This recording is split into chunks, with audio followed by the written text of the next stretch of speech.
Ladies and gentlemen, welcome back to the 13th and final recap of the 2026 Tata Steel Tournament.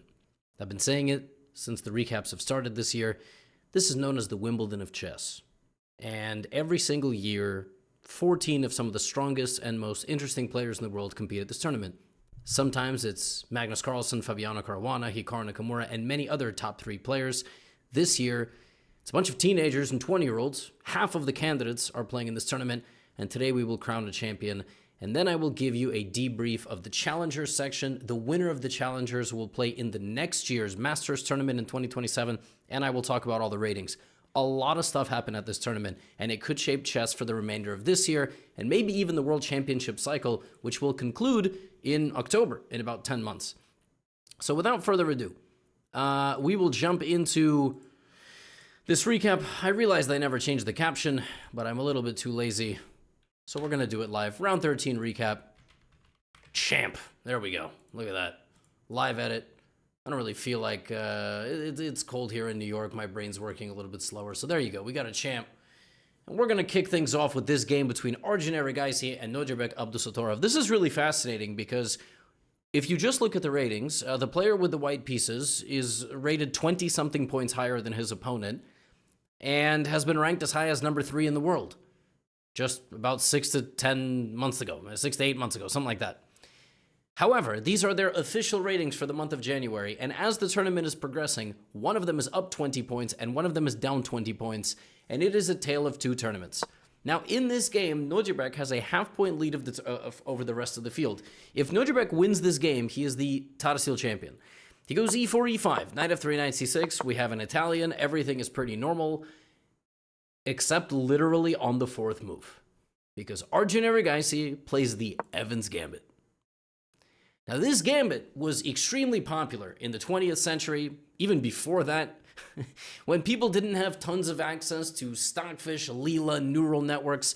And effectively, this is also a fantastic club weapon for anybody watching this. If you play at a local club, you play online, it is a very tricky line. The idea is to deflect one of these pieces and then play c3 and d4, overwhelm the opponent, start a big attack. The problem here is Nodirbek is one of the best players in the world. So he takes on b4, c3, bishop back to a5 is his preparation. White goes d4, and Nodirbek plays d6, very solid line.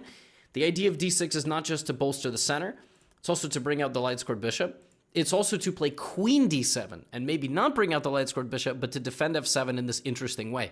And that is actually what happens. Arjun castles, Nodirbek quickly plays bishop b6 and just begins the consolidation process. Like, he's just up a pawn and he's feeling pretty good. Knight bd2 played. Now, this is just a gambit line.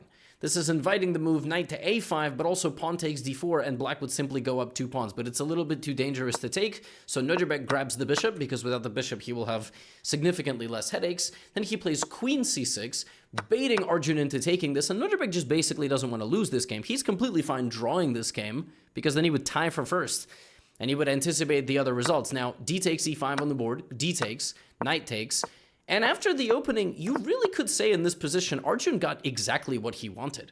I mean, when you play an opening and you try to surprise your opponent and you're 0.3 from the opening with some vague attacking chances, I mean, generally speaking, you should be pretty happy. Nodirbek plays queen e7 here. The idea is just to bring out the bishop, also get out of pawn to f5 ideas, to play knight to d7 maybe, or knight to g4 to trade off this knight.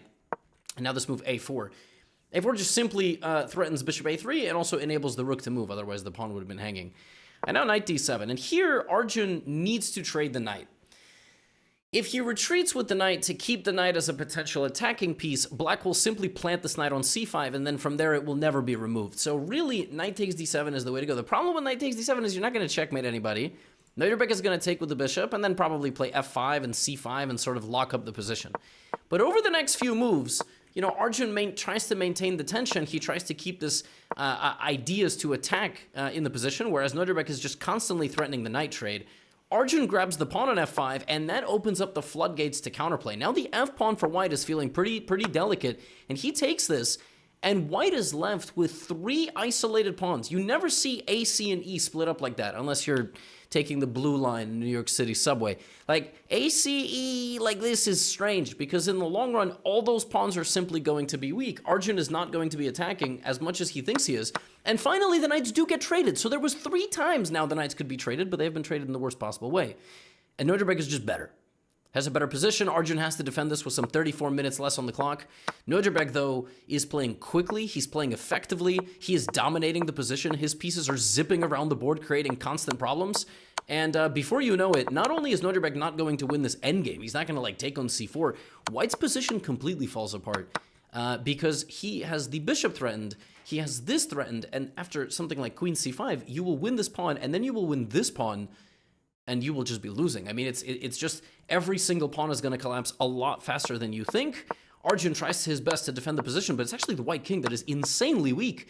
King f7, he takes, and Arjun Erigaisi is just down 2 pawns. He is completely lost here. This is a totally losing endgame because you will just be able to either win this pawn or get a 2 on king. Like, that's what's going to happen. You're going to push the pawns into the king, and we play a little bit longer, but this is a completely lost position. Now, if white was able to bring this bishop back and it was just these 2 pawns off the board, there are some very few positions where 2 pawns, even if they are together, are a draw. There's no way to push them forward.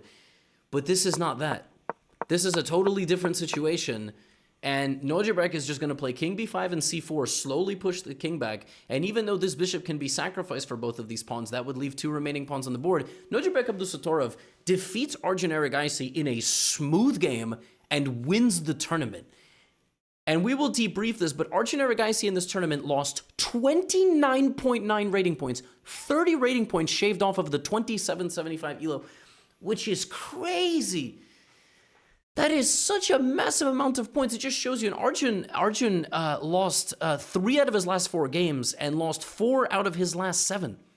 I mean, he won the very first game of the tournament, and then he lost 5 games, which is mind-blowing. And Nordjubek, meanwhile, ends the tournament with 9 out of 13.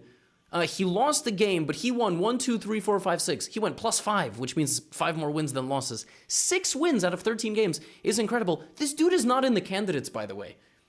Last year, he sunk down to like 27-38, maybe? 27-42 or something like that. And then Sindarov overtook him as the golden boy because he won the World Cup and he got into the candidates. Now Nordjubek is 27-70, and he's back to number 5 in the world. Just nuts. I mean, that's all he needed. He needed the other young man from Uzbekistan to light a fire under his ass. And speaking of the other young man from Uzbekistan, so in this round, the only person that can catch up to Nordjubek is Javahir if he wins and Nordjubek draws. Now, obviously, Nordjubek is the champ, but we're going to still look at some of the other games because they were crazy. So we have a double bishop King's Indian, a very provocative line played by Sindarov, bringing his knight into the middle. The knight can be attacked and everything. And Tai Van Wen, you know, he's keeping it nice and solid. He's winning a pawn here, brings the bishop back to the middle. He gives up the pawn on b2. And this is like, it's a pretty imbalanced position, but overall, I would argue white is doing very well here. You know, his rook looks really active, a7 looks delicate, e7 looks delicate. I mean, this bishop, if you just play like h3 or g3, I'm not even sure it's anything. The position looks very interesting to play. Sindarov is going to try to win it, though, right? He's going to try, and he knows his opponent is feeling a little weak. He has 3 out of 12. Sindarov has like 8. Like, he has some crazy score, 7.5, right? So rook b1, and we trade, and, you know, white is doing pretty well here still. It looks like queen a5, rook back to b1, king comes to g7, nice move h4. He grabs a pawn, rook f1 defends everything, and Sindarov plays bishop f4, has to give up the pawn near the king. That was capturable for several moves now, but still, it's very tense. But Tai Van Wen, he's always getting into time trouble, right? And even in this position with 2:30 on the clock, he has 2 minutes and 37 seconds to make the next 9 moves, because after 40 moves, they gain bonus time. So bishop back to e5, queen to d5 played quite quickly, a5 played by Sindarov, g3, right? Now watch what happens over the next few moves. In this position, in Sindarov's desperate attempts to win this game, he plays here. And it is +4, but white has 26 seconds to find it. The winning move is queen a5. The idea of queen a5 is that, you know, obviously you're attacking this pawn. If the pawn moves, you also threaten promotion. And the pawn cannot be stopped. Now, if I just explain that to you, I'm like, well, queen a5 is a very obvious. Queen a5 wins on the spot. Like, and this is an insane gamble from Sindarov, who better not do this in the candidates. This is crazy behavior. Like, you've got to know when the position is equal and when to take your calculated risk. Now, obviously, you know, Taiwan Wen, he has to make 3 moves or he's going to lose on time. So he quickly plays knight c8. Not only does knight c8 now win the game, it also gets in the way of the pawn. So it might even lose you the game. Rook c7 on the board. Queen d6 is a mistake. Now rook f7 is the best move, but obviously, you know, he plays queen e5, queen a3, and rook c8. And now black is up a bishop. So knight c8 was not the right move. Other than that, he also could have maybe went rook c1 to try to escort this pawn, but he wasn't thinking of pushing. He was thinking of dislodging the rook. And yeah, queen a5 is winning. I mean, it's winning, and it's quite obvious why, right? You just promote the pawn or you take the pawn on a3. Sindarov, meanwhile, I mean, I couldn't believe this. I took my eyes off this game for just a couple of minutes. Even here, the position is holdable because technically, if this all simplifies down, it will be rook and bishop versus rook. But if black is able to keep some of his pawns, then he's gonna do just fine. Yes, Sindarov maneuvers, and he's sort of hoping his opponent will get again into time trouble and panic. And nothing has happened except white now has 147 on the clock again, and that's literally happening again. So for yet another game, Taiwan Wen, you know, he's equalizing some 70 moves of these games, but just his nervous system is going to give out at some point, and Sindarov is going to trade, and this is losing. This position is still maybe holdable, but this position, like up until maybe here, was holdable, but once your rook and bishop perfectly coordinate and you trade, this is just lost. This is lost because you will never get around over here. In the meantime, I will just counterattack. And Sindarov wins. He wins this and stops that. And Sindarov also wins. So the Uzbek boys just absolutely eviscerate this tournament. I would like to show you one more game. This was kind of a fun one. This was Gukesh, Vincent Keymer. Both guys really want to win. And Vincent Keymer had a crazy stat in this tournament. Before this game, he was 3-0 against the Indians. He had beaten Arvind, Prague, and Arjun Erigaisi. He would have, can you imagine going 4-0 against the strongest Indians in the world? That would have been really incredible. And, you know, Vincent has had a tournament where he hasn't really made a lot of draws. His games have been very dynamic. Well, I would like to show you what Gukesh does in this game, because in this position, when Gukesh's queen was threatened, he just sacrificed it. He just gave up the queen completely. And I remember when I saw this, like, oh, this dude is playing to win and to lose. Like, he doesn't care. I mean, he is going for the glory. He's giving excellent chances here to Keymer, but the position was really, really tough to play for black. Like, yes, you have an extra queen, but once you lose this outermost pawn, black is not left with much. Black is left with just a couple of other helpers. And if white just plays like h3 and coordinates the knight nicely and the white king is safe, black is not going to have a very pleasant time. Still, I would bet on the queen. I would bet on the queen. She has just enough help and she's powerful enough that even with just this little minimal assistance, you can create some problems. You know, the pawn can get moving at a certain point. Like once you get, and actually this is exactly the moment. F3 was a mistake. Bishop d3 was fine, but the computer really loves queen a3. It likes queen a3, and if something like bishop back to f2, bishop g6, and the rook doesn't have anywhere comfortable to move, if it goes here, the pawn starts moving. And this is the real problem. You have c5 here. And if the knight goes somewhere like knight b5, queen a1, king h2, queen b2 is a fork. So yeah, here, you know, if Keymer had gone for queen a3, this might have been the best chance. He goes here, and this allows just enough time for white to secure this position. And this is a fortress. This is a position where white has a king defending a bishop, which is guarding a rook, and you're not going to be able to break them apart. And that means that you're not going to be able to make any progress. So Gukesh gets kind of a perfectly optimized setup, and this is just equal. Everything is defending everything else. Black can't cross the line. This game could have gone on for like 50 more moves, but they decide to call it here. A very interesting game. Gukesh really tried his hardest to win. He ends on 50%, 6.5 out of 13. Vincent, 7.5 out of 13. He made 3 draws. He won 6 games. He lost 4 games. By far the player of the tournament. Like, super exciting. He played for the fans. And his rating change after this tournament was 0. There you go. And the standings for the Masters. Nojibek wins with 9.5, 8.5, then a 3-way tie with 7.5. Hans Niemann had a great tournament. Erdomush and Bluebaum had a fantastic tournament. Then you have Giri, Gukesh, Fedoseev, and then in a crazy turn of events, Prague with 5.5, Arvind with 4.5, and Arjun Erigaisi also 4.5, and Taiwan Wen here, he's down here with 3 out of 13. That kind of makes sense because he was a big underdog in this field, and Erdomush is a monster, and he'll probably be 2,700 within a year, and maybe even 6 months. Yeah, Erigaisi having 3 tournaments in Tata Steel, this one losing 30 rating points. We will talk about the ratings in a moment. And now we go to the championship day of the challengers. The winner of this section will play in the Masters next year. Everybody is contending for it. Aydin Suleymanli, Vasil Ivanchuk, and Andy Woodward. Suleymanli has had a monster tournament. He's playing Ivic, who has struggled a little bit. In this game, Suleymanli plays, well, you can actually see from the time usage, clearly inventing stuff in the opening. I'm not really sure, like, maybe he expected e5 on the first move. I'm not really, I don't know. But his opponent just plays a Queen's Gambit declined and then takes the entirety of the center. And the thing is, when this pawn is on d4, white struggles in these modern computer lines. Like, you get the bishops out and you can play like this, but the lack of space for white can feel really brutal. And even though he does get moving in this game and he starts developing some of his pieces, we saw Gukesh also against Bluebaum lose in a similar structure where he just never got out of his own position. And here white really is lacking space. He's trying to push. He does go for a break, but ultimately he's just down 2 pawns. And Ivic takes this moment to strike down in the center. And Queen has to go back, and Ivic just begins bludgeoning the kingside. Rook a3, knight a3. He's up a pawn. Excellent move, d3, sneaking in with the queen to either d4 or a1. And white's position completely falls apart. Queen a1, knight e3, queen d4 back. He wins everything. And Ivic just stops the train. It's kind of crazy. Ivic played this game like he did not have 5 out of 12. He had 5 out of 12. He was in like 10th place in the challengers section. Before this game, he was on like minus 26 rating points.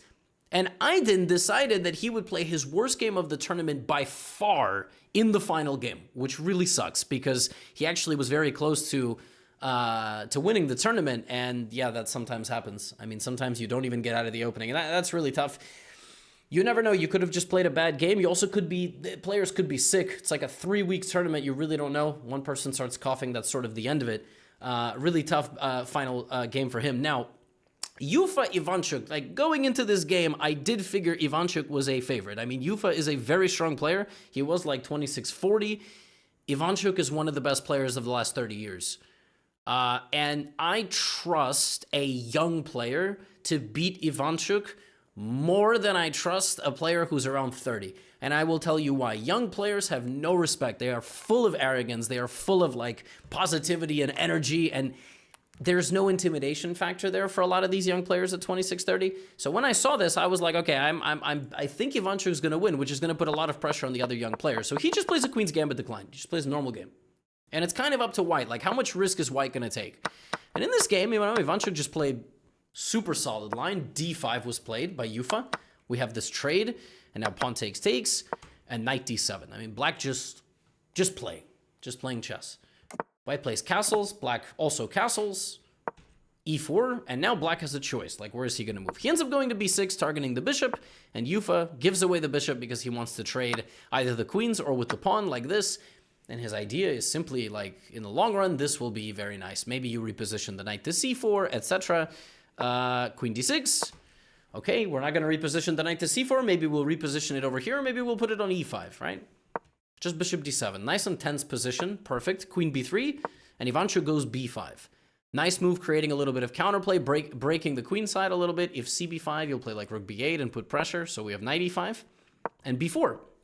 Ivanchuk closes it down. Now, white can just play like knight d7, queen d7 here and probably play some endgame.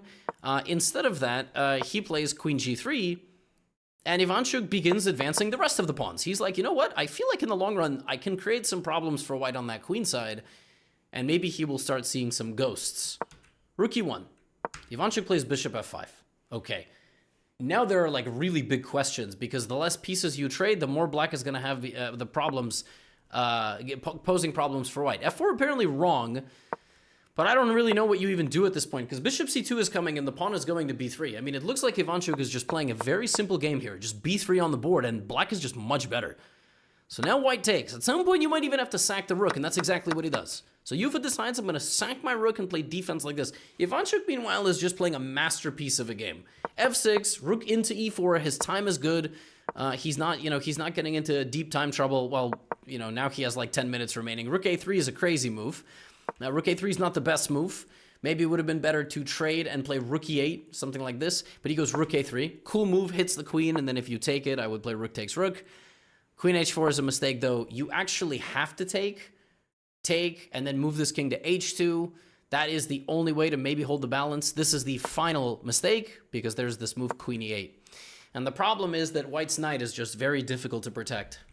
And so after this, you have to defend the knight. And the queen really doesn't want to stand on this square because of h5. And even though you do this, this is not it. The rook is going to attack the pawn, or even rook c3. The pawn is never going to promote, because the king is right there. And Ivanchuk, over the next set of moves, calculates a totally winning pawn endgame. This is called Zugzwang. White is frozen. He has to move his king. He will lose this pawn. f5, king e5, and this is the end of the game. And Ivanchuk calculated all of this out. King goes to g4, king goes to e4. This pawn promotes before white is able to get any counterplay. h4, f3, you have to come back and stop the pawn. f2 here, and that's it. I promote to a queen. And Ivanchuk wins, and Ivanchuk ends the tournament with 9.5 out of 13. Even stronger than Nodibek. He won 1, 2, 3, 4, 5, 6, 7 games. 7 games in this tournament. He gains 19 rating points, and he awaits the finish of this game. Will Andy Woodward beat the Dutch legend Erwin Lamy? And if he does, Andy Woodward is the champion of the challenger section. Let me remind you, Andy Woodward lost the first round of this tournament. There is no worse way to start. So in this game, we got a Grunfeld defense with d5. Knight f3, bishop g7, and this move h4. This is a modern idea in King's Indian positions, Grunfeld positions. You kind of play like for h5 and stuff like this. Erwin took on c4, white played e4, black played c5, d5, b5. All of this has been played before. h5 now played by Woodward. Preparation at its finest, trying to remove the knight from hitting the pawn here so you can take on b5 comfortably.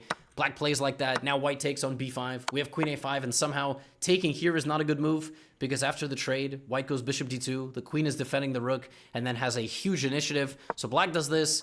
White plays bishop d2. And clearly, even though Erwin knew exactly what he was playing, from the opening, it was Woodward who was understanding the position and the dynamics a little bit better. And even though this queen trade came in like this, when I saw this, I was just thinking, this looks really difficult for black. Like, he is down a pawn. Sorry, he is up a pawn, but everything just feels so frozen. You have to find dynamics here by black. G5 is the critical idea. He finds it. You have to take the pawn by white, and you got to take it. You lose your center pawn. So white is still a pawn down. It's around equal. Knight e to d7. But Woodward, bishop takes c4. An amazing move, because if you take on c4, I would take on f6 check, and then I would take, and I would apply pressure. And the king is more active than this king. That's the thing about this position. Like, this is an endgame, but if the king is in the middle in the long run, it's closer to helping the rest of the pieces sort of move forward. Also, black has long-term weaknesses, more weaknesses than white. White has a cluster of 2 and 2, right? So rook g8, bishop a6, g3, knight takes e4, we trade. Rook g5, a nice little move. Rook to d1, rook b6, everything is solid. King g2. Woodward looking for his opportunity. Woodward has 3 minutes, or he loses the game on time, by the way. He has to make 6 moves now. Rook b6 back. He's still a little bit better here, bringing the black king out to play. And ultimately, he just ends up hunting the black king down. Knight to e4. He's going to pick up some material here. Rook c8 is amazing. Rook c7 is a threat. Both rooks are hanging. Rook f5, king to the middle, the black rook is hanging, he goes to d1. That's a mistake. The only move here would have been rook to b6, which is very difficult to play because that move doesn't do anything, is what it looks like. But it keeps protection over the 6th rank, and the king is able to escape to e6. This move tries to give up a rook to win a rook, but Andy Woodward, rook c7 check, king to e6, gives this check, the king has to come back, gives this check, and that's it. Black has to give away the rook, otherwise it's mate. Andy Woodward has 2 rooks against the rook and a knight. And on the 48th move of this game, Ervin Leamy resigns. And in the complications, the young man from the United States pulls off a 98% accuracy victory. He wins at 98% accuracy, Andy Woodward. He finishes the tournament with 10 points. Do you know how difficult it is to get 10 points in this tournament? Andy Woodward won 8 games. No, he won 9. Andy Woodward won 9 games. He won 9 games. He only lost 2 games. He won 9 games. His rating goes up 23 rating points, so he's now 2631, and he's going to play in the Masters next year. He might play a Hikaru. He might play a Magnus. He might play a Fabi. He's definitely going to play against the Pragues and the Nodirbeks and the Sindarovs and all these players, which is really, really exciting. Massive congratulations to Woodward. It's been a while since the U.S. has had such a, bright and active star. We had Abhimanyu Mishra. He became the youngest Grandmaster ever, and now he's like 18. I think he's going to college because he couldn't find enough sponsorship to play and pursue chess as a full-time career. I hope Woodward does. I hope Andy Woodward gets sponsored by whoever it is in the U.S. It's time to start sponsoring, these crazy players. It's 2750 ELO performance. And before I let you go, before we sign off on this final recap, here are your top players of the world: Carlsen, Hikaru, Caruana, and then Vincent Keymer is 4th in the world at 2776. Nodirbek Abdusattorov is 2770.5. So he's 2771, number 5 rated player in the world. Then it's Firouzja, 2759, which is crazy. Wei Yi is ranked number 7 in the world now, up 3 spots because all of the Indians fell. Giri is number 9 in the world, is number 8 in the world. No, Wesley So is number 8 in the world. Then it's Giri. Gukesh is the 10th highest rated player in the world. Sindarov is the 11th, up 10 spots over the course of this tournament. Sindarov is now 2745. Hello, hello. Hello, hello. This man is 19 years old. He is the youngest. Sindarov is the youngest person on the planet rated above 2,700. So there is nobody younger than Sindarov right now, rated 2,700. There's nobody below the age of 20, except him, who's above 2,700, which is incredible. There's some 21-year-olds and 22-year-olds. But yeah, just mind-blowing stuff. Sindarov is an absolute monster. I cannot wait for the candidates. He's still my dark horse pick to win it if it's not going to be Hikaru or Fabi. Yeah, Prague has his work cut out for him. I don't know. I mean, it could be a lot of things, but the Indians all struggled in this tournament. Gukesh, 50%, I would say, is obviously not what he wants, but not necessarily struggling. And the tournament is over. That's all. Today, we begin the next holiday event, Valentine's Day event on Chessly. You could win cool new avatars, work to get some pawns for the pawn shop, get new skins on Chessly as well. And in a couple of days, we have the Speed Chess Championship finale, so I will be in London for that. That's all I have for you. Hope you enjoyed the recaps, and get out of here.